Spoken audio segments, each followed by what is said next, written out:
Jesucristo, roca eterna. Primer libro de Reyes, capítulo 13, versículo 6, nos dice la palabra de Dios así. Entonces respondió el rey, dijo al varón de Dios: te pido que ruegues ante la presencia de Jehová tu Dios y ores por mí para que mi mano me sea restaurada. Y el varón de Dios oró a Jehová y la mano del rey se le restauró y quedó como era antes. Amén. Los capítulos 12 y 13 de Primera de Reyes no solo narran una división política o geográfica, describen el colapso espiritual de una nación que había alcanzado su apogeo bajo el rey Salomón. El texto nos introduce en una atmósfera de tensión donde el orgullo humano choca con el juicio divino.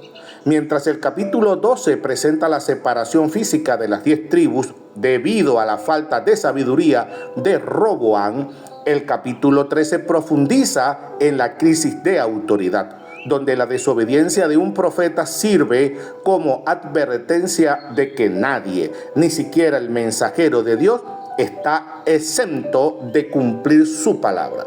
En conjunto, estos capítulos establecen el pecado de Jeroboam como la referencia de maldad que definiría el resto de la historia de los reyes de Israel. Amén. Alabado sea Dios. Primera de Reyes, capítulo 12. El cisma y la soberanía de Dios. La crisis de la sucesión, versículos del 1 al 5. El capítulo abre con la reunión en Siquem. Roboam busca la ratificación, pero se encuentra con una demanda social legítima encabezada por Jeroboam. Dice el versículo 14, y habló con ellos diciendo: mi padre agravó vuestro yugo, pero yo añadiré a vuestro yugo. Mi padre os castigó con azote, mas yo os castigaré con escorpiones. Amén.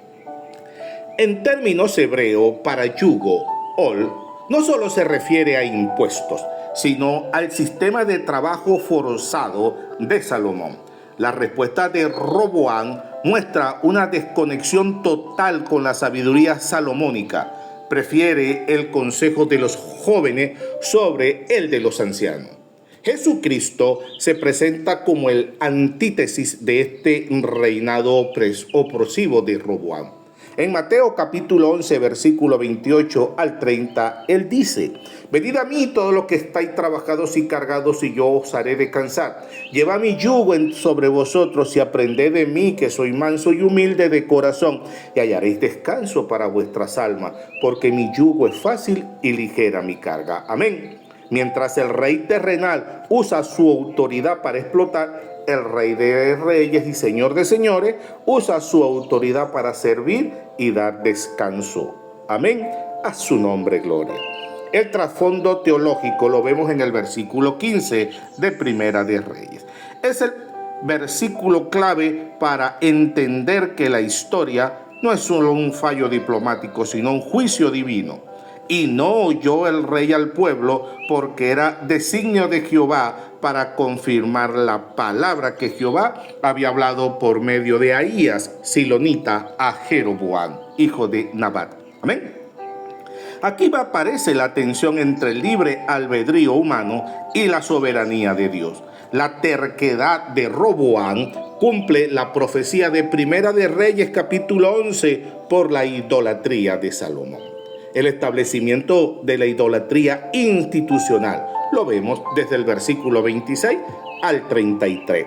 Jeroboam, temiendo que la peregrinación a Jerusalén devolviera la lealtad del pueblo a la casa de David, crea una religión de Estado. Dice el versículo 28. E hizo 2 becerros de oro y dijo al pueblo: bastante habéis subido a Jerusalén. He aquí tus dioses, oh Israel, los cuales te hicieron subir de la tierra de Egipto. Amén. El pecado de Jeroboam no fue necesariamente negar a Jehová, sino practicar el sincretismo. Al usar becerros asociados con la fuerza de Baal o como estrado para Dios, violó el segundo mandamiento. Nombró sacerdotes que no eran levitas y cambió el calendario de las fiestas, según el versículo 32 y 33, tomando el control total del culto para fines políticos. Alabado sea Dios. Primera de Reyes capítulo 13. El profeta de Judá y la desobediencia, versículos del 1 al 6. La profecía contra el altar. Mientras Jeroboam ofrece incienso, un varón de Dios de Judá llega con un mensaje específico. Dice el versículo 2, y clamó contra el altar por palabra de Jehová y dijo, altar, altar, así ha dicho Jehová. Amén. Casualmente nacerá a la casa de David un hijo llamado Josías, el cual sacrificará sobre ti a los sacerdotes en los lugares altos. Amén. Es una de las profecías más precisas de la Biblia. Menciona a Josías por nombre unos 300 años de su nacimiento. La señal del altar que se rompe y la mano seca del rey demuestran que el poder de Dios está por encima del altar político de Betel. La tentación y el engaño. Versículos del 7 al 19. El varón de Dios tenía una orden estricta: no comer ni beber en ese lugar. Sin embargo, un profeta anciano de Betel lo engaña. Dice en el versículo 18, él le dijo, mintiéndole, yo también soy profeta como tú, y un ángel me ha hablado por palabra de Jehová diciendo, tráele contigo a tu casa para que coma y beba agua. Amén. Este pasaje explora la autoridad de la revelación directa frente a la revelación mediada. El varón de Dios permitió que una supuesta nueva profecía anulara el mandato claro que ya había recibido de Dios. El engaño del profeta viejo es un espejo de la falsedad que ya reinaba en el norte. Amén. El juicio y la paradoja. Versículos 20 al 26. Irónicamente, el profeta mentiroso da una profecía verdadera mientras comen. El varón de Dios morirá por su desobediencia. Dice el versículo 24, y yendo le topó un león en el camino y le mató, y su cuerpo estaba tendido en el camino, y el asno junto a él, y el león también estaban junto al cuerpo. Amén. El hecho de que el león no devorara al profeta ni atacara al asno indica que fue un juicio divino específico, no un accidente natural. El mensaje es severo. Si Dios juzga con tal rigor a un profeta bueno por un solo acto de desobediencia, el juicio sobre la casa de Jeroboam por su apostasía sistemática es inevitable. Jesucristo cumplió perfectamente la voluntad del Padre sin desviarse ni a la izquierda ni a la derecha. La muerte del profeta de Judá fue un juicio por su propia falta, pero la muerte de nuestro Señor Jesucristo, el profeta de Judá por excelencia, fue un juicio asumido por la desobediencia de otros. Él es el mensajero que no solo trae la palabra, sino que es la palabra encarnada. Amén. A su nombre, gloria. La destinación de Jeroboam. Versículos 33 y 34. A pesar de ver el altar roto, la mano seca y el cumplimiento de la palabra sobre el profeta, Jeroboam no cambia. Dice el versículo 33. Con todo esto, no se apartó Jeroboam de su mal camino, sino que volvió a ser sacerdote de los lugares altos de entre los pueblos. Amén. El capítulo cierra estableciendo que el pecado de Jeroboam se convirtió en una mancha imborrable que finalmente llevaría a la destrucción total de la monarquía del norte. La religión se había convertido en un instrumento de supervivencia política, ignorando las advertencias sobrenaturales. Amén. Alabado sea Dios. Concluimos. La concordancia entre ambos capítulos revela una verdad central.